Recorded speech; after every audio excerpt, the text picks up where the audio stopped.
जय जगन्नाथ। श्रीक्षेत्र श्रीक्षेत्रर श्रीमंदिर रे अधिष्ठित चतुर्धामूर्ति देखिबा पाई भक्त मनरे सृष्टि हुए अपूर्व आग्रह, अपूर्व उन्मादना। चंदनपुर रे पहुँची गले तनुरे खेली जाए सिहरण, मन हुए आनंद रे उद्वेलित। श्रीक्षेत्र प्रवेश पूर्वरु समस्त अमंगल दूर करिबा पाई समस्ते बाटरे बाटमंगलांकु दर्शन करती और पूजा करती।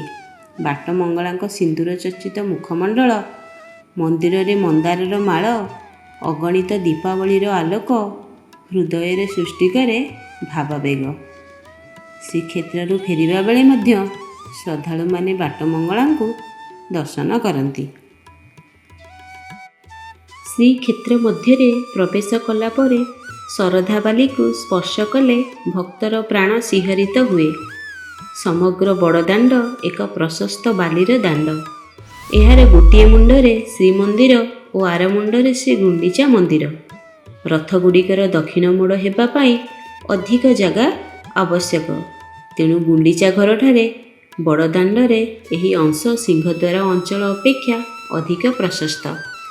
बड़ शंख ठारू गुंडीचा घर पर्यंत अंचल लोक मुखरे शरधाबाली, आनंद बजार भली शरधाबाली एक अपूर्व शब्द। भक्तर मनरे सृष्टि करे भावावेग।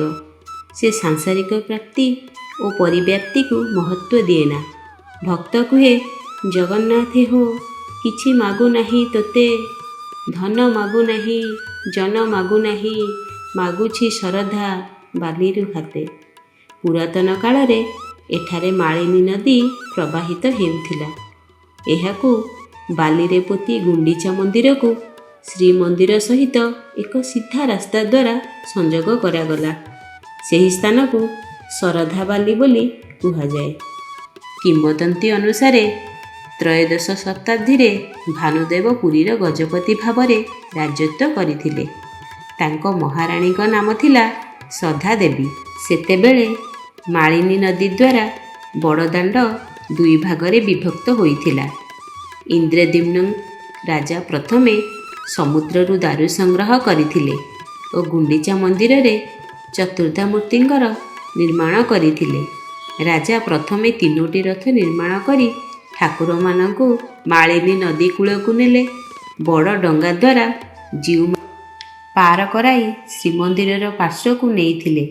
नदी कूलरु आउ 3टी रथ निर्माण कराई जीव मानंकु श्रीमंदिर को नहीं प्रतिष्ठा करिथिले। रथयात्रा समय रे बाली माटी रथ टाणीबा कष्टसाध्य थिला। 6टी रथ निर्माण करिबाकु बहुत समय लागुथिला। एथिपाई नवदिनात्मक यात्रा गोटे मासर ऊर्ध्व समय लागुथिला। गजपति भानुदेवंक महाराणी श्रद्धा देवी परामर्श देले जे मालिनी नदी को पोती देले 3टी रथ सीधा गुंडीचा मंदिर को जाई पारंता। रानी को कथा अनुसारे गजपति भानुदेव बाली पकाई नदी को पोती देइथिले। तापरे 3टी रथरे घोषयात्रा अनुष्ठित हेबाकू लागिला। महाराणी श्रद्धांक नाम जोड़ा जाई सेही स्थानर नाम रखागला श्रद्धाबाली। कालक्रमे यह शरधाबाली नाम परिचित हैला। शरधा प्रभुंक पदरज बोली भक्त मानंकर विश्वास।